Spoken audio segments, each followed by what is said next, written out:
Greetings everybody, my name is Tommy the Game Master and I'm here to talk about games I got off of Steam coupons. Now how do I get these? Well, normally I get these when I forge a badge, and to forge a badge you have to collect all the Steam trading cards for one game.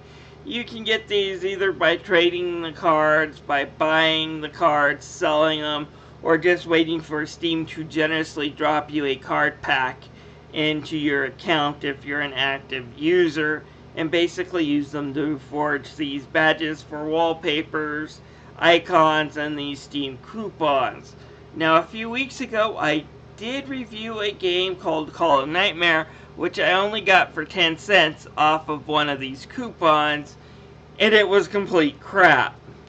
So let's look at some of the other shovelware games I managed to pick up using these coupons for under $1.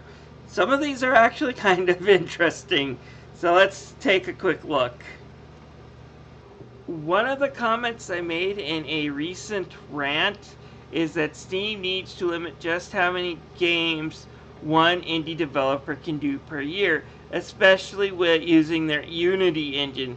Yeah, I know it's not fair that large publishers would get more games out on Steam, but when it comes to indie games, people who have legitimate passion and put quality in their games really do need to stand out.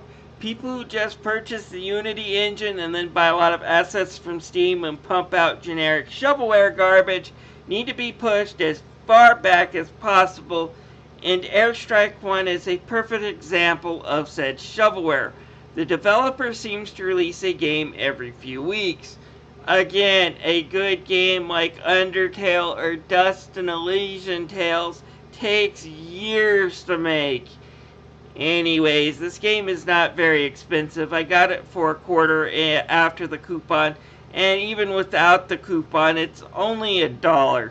So how is it? Well, it's not terrible by any means, but it's not good.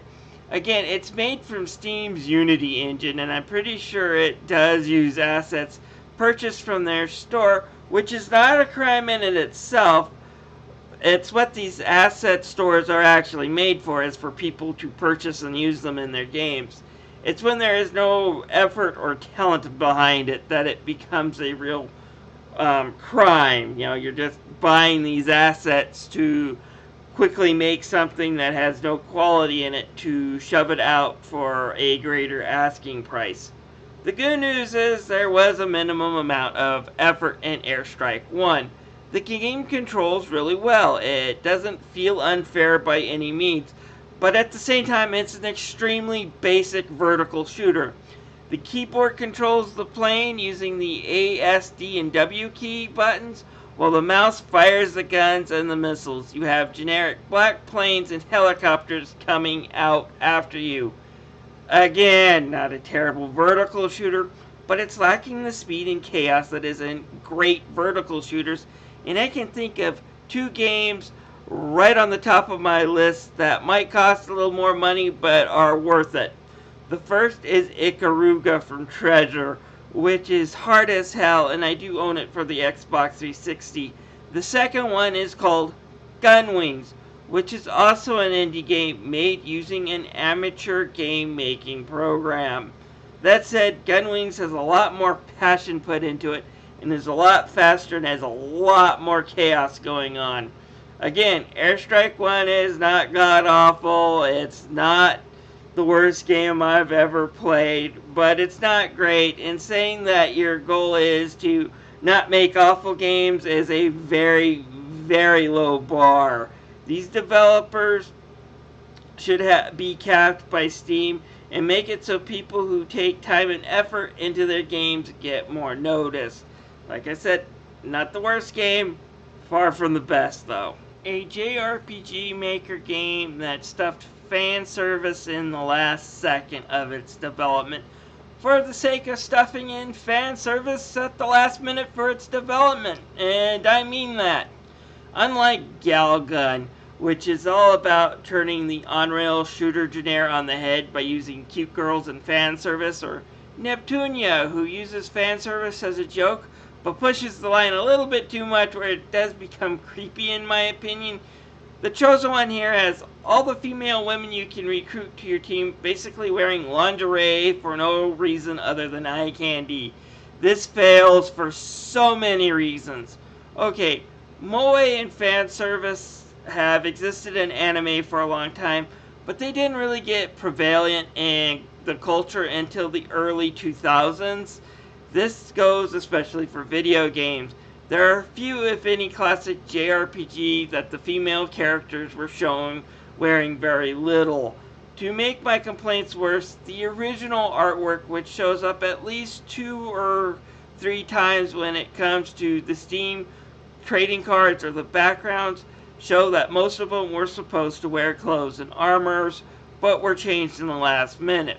Whether the reason was the developers thought he could get more attention if they were done in the underwear, or if it was what I thought, he got the artwork done for the cut scenes first and then decided while designing the sprite art for the actual characters it's easier to make one model and just swap heads and some color platelets around, and since one was already supposed to be walking around and next to nothing, it was just easier to do all the characters like that. And unlike great fan service, which has some goofy fun attached to it, this one doesn't even mention that the women are wearing next to nothing. Fail in that department all the way. Oh well, what's the gameplay like? It's just the standard old school JRPG. Level up, get new magic, and use a little basic strategy in battles to win, and follow the story to get to new areas. It's not terrible again, but I have played worse JRPGs, way worse. The dungeons are actually fairly entertaining, and the random encounters aren't so great that they become annoying, nor is the difficulty so high up that it's impossible to get across, which to me is a mark of a bad RPG. It's either way too easy or you get stuck. I got it for $1, normally goes for $2. While there are other deeper JRPG experiences on Steam, if you're looking for a brief one, you could do worse, I suppose. It might be worth checking out for $2, but only if you're extremely bored and you haven't tried, some really great JRPGs that are available on Steam, like Tales of Berseria or Valkyrie. What is it? Valkyria Chronicles? Yeah, that's the one I'm thinking of. Sorry, brain fart. Wow, this game really surprised me. Unlike the other 3 games that I bought from coupons a few weeks ago that were all different shades of bad, Aurora RL is actually good. It was cheap and had those coupons dealt out on Steam because it's still an early access game, but from what I have played, it definitely has some potential.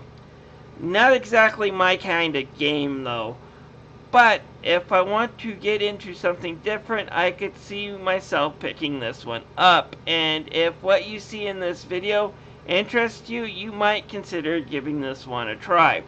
The game is meant to be like an old DOS game from the late 80s and early 90s, and it starts off with an old command prompt opening up and spewing DOS text out. Fortunately, you don't have to enter any DOS commands getting it started. For those who have never used DOS before, it stands for Disk Operating System. It's a really old pre-Windows operating system. What it should actually be called is PETA for pain in the ass, because it is really hard to use, especially compared to nowadays operating systems on computers like Windows. Anyways, back to talking about the game. It quickly opens up with its story, which at first didn't impress me much because it's all really broken English. Whether the creators just forgot to run even a simple spell check, or if they did it intentionally because old games had broken English and they were trying to parody that, it really didn't leave me much hope at first. And come on guys, if you're going to go the broken English route, then really go with broken English to let us know that it's part of the experience and a joke. Kind of like what Mighty Gunvolt did. Anyways, back to the game. It seems there are three main unions or countries on Earth, basically Asia, America, and European unions, all trying to colonize space so they can save the planet by bringing back more resources and resetting humans on other planets. You can travel space in a really simple map and talk to aliens to get clues, or explore planets to collect resources and just explore around. The graphics are simple, but they do look like they're coming from that DOS era, and some actual effort went into making them. I only played about a half an hour or so, but what I played showed there is some commitment to making a classic resource hunting and strategy game here, and what I got did interest me somewhat. Good job to the developers. I hope you can complete your game and get it out on the proper market and people notice it. At least more than Air Force One, but it may need more tits in order to complete with the Chosen One RPG. I'm just saying. Anyways, I got this game for 50 cents with a 90% off coupon, meaning it normally runs around $5. And you know what? Unlike the other two games and Call It Nightmare, I fully believe I got my money's worth out of it, and then some. I haven't played it enough to be able to give out a full recommendation, especially for $5, but this one, unlike the other ones, has a lot of effort to put into it, and the people behind it definitely want it to be a good game. I might give it a full review one of these days if I'm in a good mood for a type of game like this and tell people if it's worth it or not, but that's going to be a while because I certainly don't have the time right now.